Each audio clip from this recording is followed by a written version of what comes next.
I've always loved my showers. They're my escape. You know, after a long day of dealing with bills, work, and the mess left from my divorce. The bathroom's my sanctuary. The hot water, the steam, the way it just washes everything away, it's like hitting reset. That night, I needed it more than ever. I'd been feeling so damn lonely lately.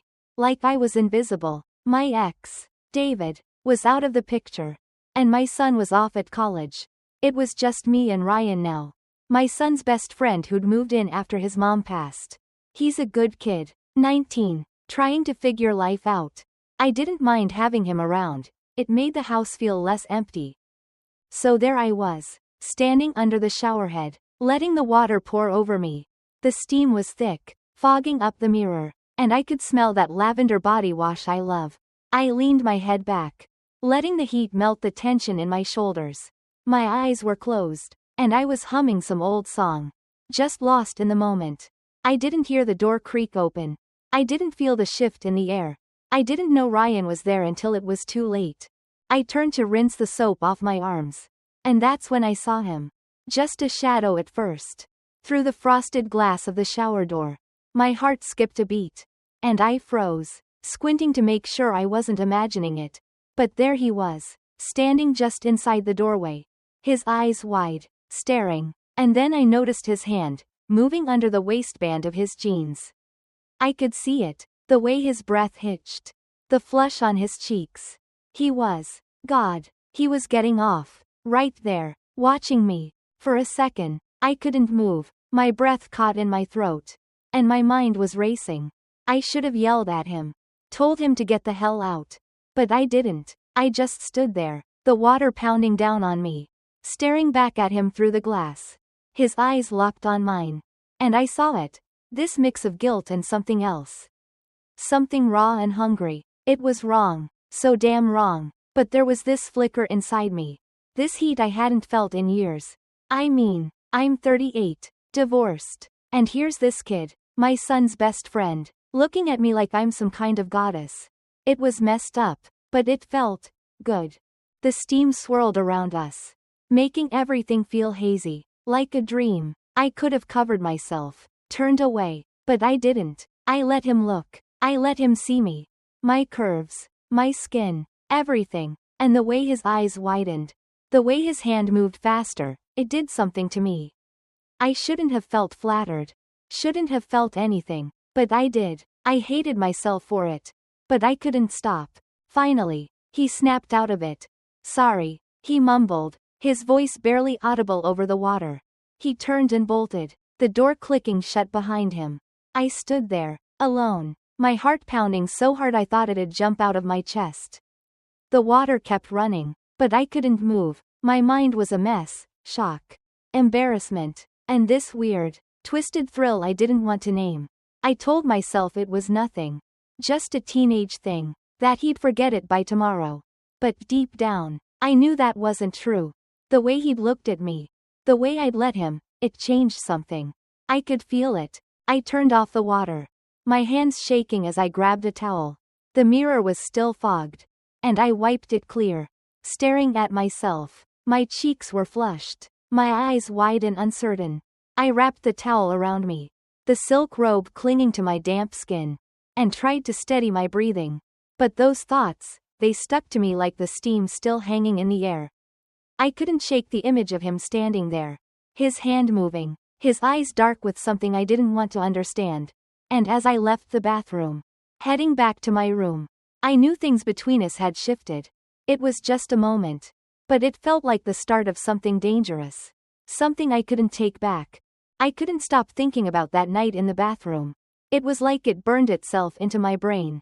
Replaying over and over. Ryan's eyes, wide and hungry. His hand moving under his jeans. It was wrong. So damn wrong. But it stirred something in me. I mean, I'm 38, divorced, and feeling like I'm past my prime. But the way he looked at me, like I was someone worth wanting, it messed me up. I kept telling myself it was nothing. Just a kid being curious. But deep down, I knew it wasn't that simple. And the worst part? I didn't want it to be. The house felt different after that. Ryan started avoiding me, keeping his head down. his cheeks flushing whenever I walked into the room. I could feel his tension. Like he was scared I'd bring it up.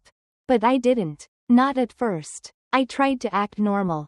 Like nothing happened, but it was impossible. Every time I saw him, I remembered that look in his eyes. And it sent this shiver through me. I hated myself for it. But I couldn't ignore it. I missed feeling wanted. You know, David, my ex, hadn't looked at me like that in years. And here's Ryan, this 19-year-old kid, making me feel alive again. It was twisted, but it was there. I started noticing things about him I hadn't before. The way his t-shirt hugged his chest. The way his jeans sat low on his hips. I'd catch myself staring, then snap out of it, feeling like a creep. But then I'd see him glance at me, quick and nervous, and it'd start all over again. I knew I should have stopped it right there. Set boundaries. But instead, I did the opposite. I started testing him, seeing how far I could push. It started small, like wearing my silk robe around the house. Letting it slip off my shoulder just a little. I'd catch him looking, his eyes darting away, and I'd feel this thrill. Like I had power over him. One morning, we were in the kitchen. I was making coffee, and he was sitting at the table, scrolling on his phone. I needed a mug from the cabinet above him. So I leaned over, letting my robe brush against his arm. It was deliberate, and I knew it. My neckline dipped, and I could feel his eyes on me. His breath catching. Oops, I said, my voice light, teasing. I looked down at him, catching the way his face turned pink. His phone slipping from his hands. Need anything, Ryan? I asked, all innocent. But there was this edge to it. Something that made his cheeks flush even deeper. He mumbled something, fumbling for words, and I turned away, hiding my smile as I poured my coffee. It was just a moment. But I could feel the tension crackling between us. It didn't stop there. I started finding excuses to be near him. Brushing past him in the hallway. Letting my hand linger on his arm when I handed him something. Each time, I'd watch his reaction, his breath hitching, his eyes flicking away. It was like a game. And I was hooked. One afternoon, we were washing dishes together. And I leaned in closer than I needed to. My arm pressing against his. He froze, his hands still under the water. And I couldn't resist. You're awfully quiet today, I murmured, my voice low. Something on your mind? He didn't answer, but I saw his jaw tighten. His fingers gripping the plate too hard. I stepped back, letting him feel the absence. And noticed the way his shoulders sagged. Not in relief, but something else. It fascinated me, how easily I could affect him. And I wanted more. I knew I was playing with fire. But I couldn't stop. Every touch, every glance, it was like I was testing him. Testing myself. And the more I pushed, the more I felt that pull. That heat I hadn't felt in so long. It was dangerous. And I knew it, but it was addicting. I didn't want to admit it. But I was falling into something I couldn't control. And I wasn't sure I wanted to. I knew I was in deep. But I couldn't stop. That game we were playing, it wasn't just a game anymore. It was like this pull between us. This heat that kept building. And I was letting it take over. Ryan was avoiding me less now. But I could still feel his tension. Like he was waiting for me to make the next move. And I did. God help me. I did. It started one night in the kitchen. I was making dinner, wearing my silk robe, the one that barely covered me. I knew it was risky. But that was the point. Ryan was grabbing a drink from the fridge. And I let the robe slip off my shoulder. Just enough to catch his eye. He froze, his hand on the fridge door. Staring. I could see his breath hitch. His eyes locked on me. Oops, I said, my voice low, teasing. I stepped closer, letting my fingers brush his arm. You okay, Ryan? He nodded, but his face was red. And I could feel the heat radiating off him. I leaned in, my lips close to his ear. You can come closer if you want. He didn't move, but his eyes darkened, and I knew I had him. A few nights later, I pushed it further. I was about to take a shower. But I forgot my shampoo in his room. I knocked, but didn't wait for an answer. Just walked in. He was on his bed, scrolling on his phone, and his eyes widened when he saw me in nothing but a towel. My hair damp from the steam. Sorry, I said, all innocent, but my voice had that edge to it. Think I left something in here. I bent over to check his dresser. And the towel slipped. Just a little. I heard his breath catch. And when I turned, his eyes were glued to me. I didn't cover up. I let him look. Let him see me. You don't mind, right? I asked. My voice soft. He shook his head. His Adam's apple bobbing as he swallowed hard. I smirked, feeling that thrill again, and left, knowing I'd left him reeling. Then came the shower. I'd just gotten in, the water hot and steamy. When I heard the door creak, I knew it was him. Ryan? I called out, my voice casual, but my heart was racing. I thought you needed help. He mumbled, his voice shaky. I laughed, low and teasing. Well, since you're here. I opened the shower door, steam spilling out, and motioned for him to come closer. He hesitated, his t-shirt clinging to him in the humid air. But then he stepped in, fully dressed, the water soaking him. I reached for his shirt, pulling it up and over his head, letting it fall to the floor. His chest was smooth, damp, and I traced my hand down it, feeling his heartbeat racing under my palm.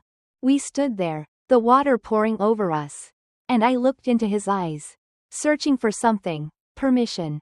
Maybe. His expression was unreadable, a mix of nerves and desire. But he didn't pull away. I leaned in, and then we were kissing. Tentative at first, like neither of us was sure.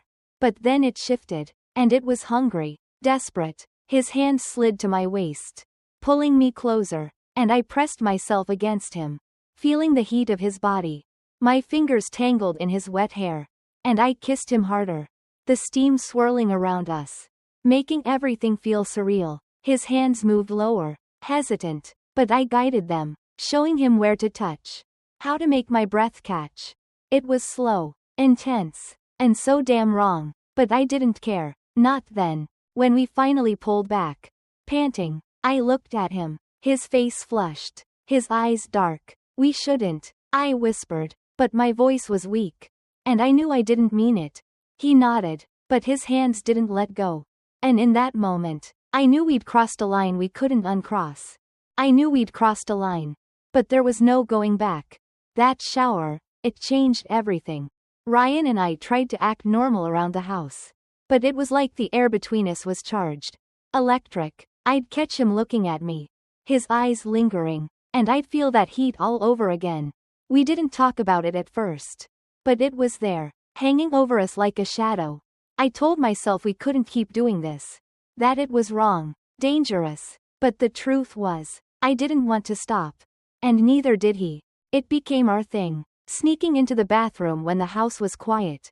The steam, the water, it was like our little world, where nothing else mattered. At first, it was all physical. We'd kiss under the spray, his hands on my waist, mine in his hair, the water making everything slick and hot. I'd guide his hands, showing him where to touch, how to make me shiver. It was slow, intense, and every time, I'd feel this rush, like I was alive again. But it wasn't just about that. We started talking, too, opening up in ways I didn't expect. One night, I leaned against his chest, his arms around me, and I told him about my divorce. How lonely I'd been. I just feel invisible sometimes, I said, my voice soft. He tightened his grip, his chin on my shoulder. You're not invisible to me, he whispered, and it hit me hard. I hadn't felt seen in so long.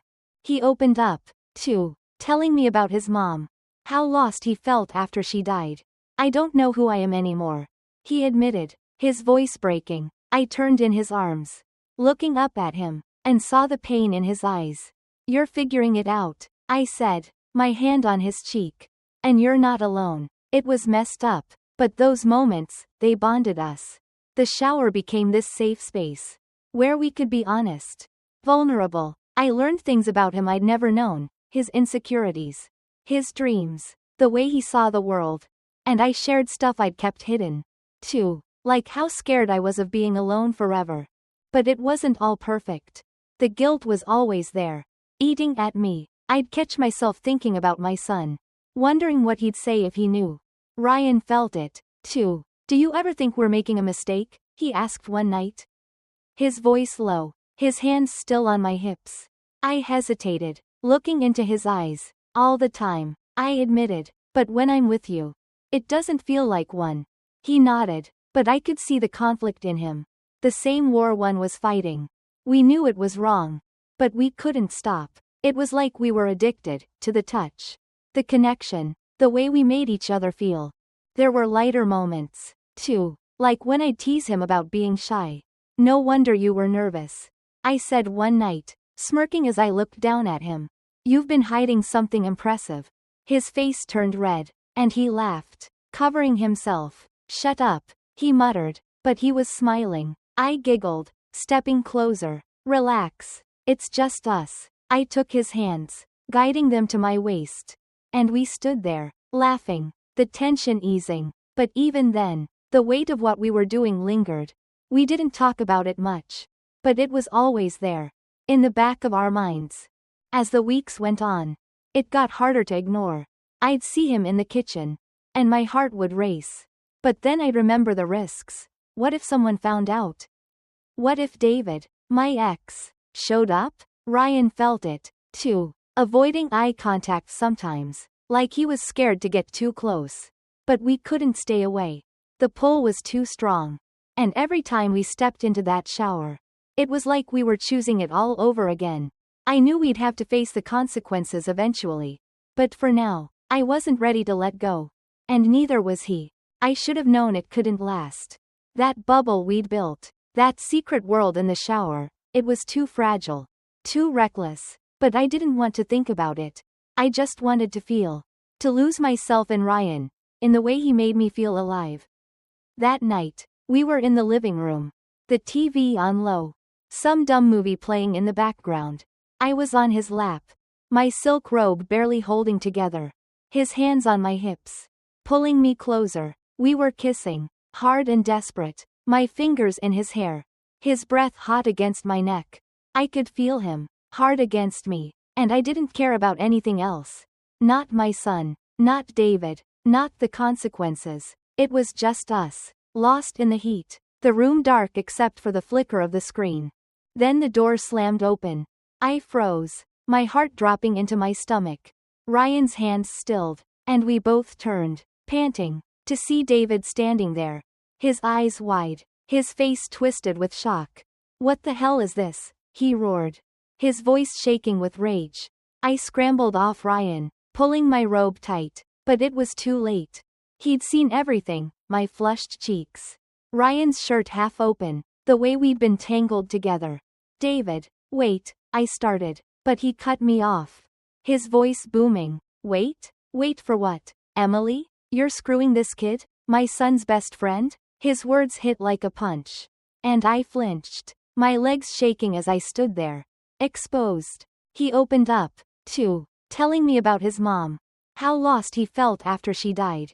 I don't know who I am anymore, he admitted, his voice breaking. I turned in his arms, looking up at him, and saw the pain in his eyes. You're figuring it out, I said, my hand on his cheek. And you're not alone. It was messed up, but those moments, they bonded us. The shower became this safe space, where we could be honest, vulnerable. I learned things about him I'd never known, his insecurities, his dreams, the way he saw the world. And I shared stuff I'd kept hidden, too, like how scared I was of being alone forever. But it wasn't all perfect. The guilt was always there, eating at me. I'd catch myself thinking about my son, wondering what he'd say if he knew.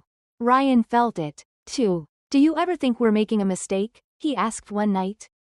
His voice low, his hands still on my hips. I hesitated, looking into his eyes. All the time, I admitted, but when I'm with you, it doesn't feel like one. He nodded, but I could see the conflict in him. The same war one was fighting. We knew it was wrong, but we couldn't stop. It was like we were addicted to the touch, the connection, the way we made each other feel. There were lighter moments, too, like when I'd tease him about being shy. No wonder you were nervous, I said one night, smirking as I looked down at him. You've been hiding something impressive. His face turned red, and he laughed, covering himself. Shut up, he muttered, but he was smiling. I giggled, stepping closer. Relax. It's just us. I took his hands, guiding them to my waist. And we stood there, laughing, the tension easing. But even then, the weight of what we were doing lingered. We didn't talk about it much. But it was always there, in the back of our minds. As the weeks went on, it got harder to ignore. I'd see him in the kitchen, and my heart would race. But then I'd remember the risks. What if someone found out? What if David, my ex, showed up? Ryan felt it, too, avoiding eye contact sometimes, like he was scared to get too close. But we couldn't stay away. The pull was too strong. And every time we stepped into that shower, it was like we were choosing it all over again. I knew we'd have to face the consequences eventually. But for now, I wasn't ready to let go. And neither was he.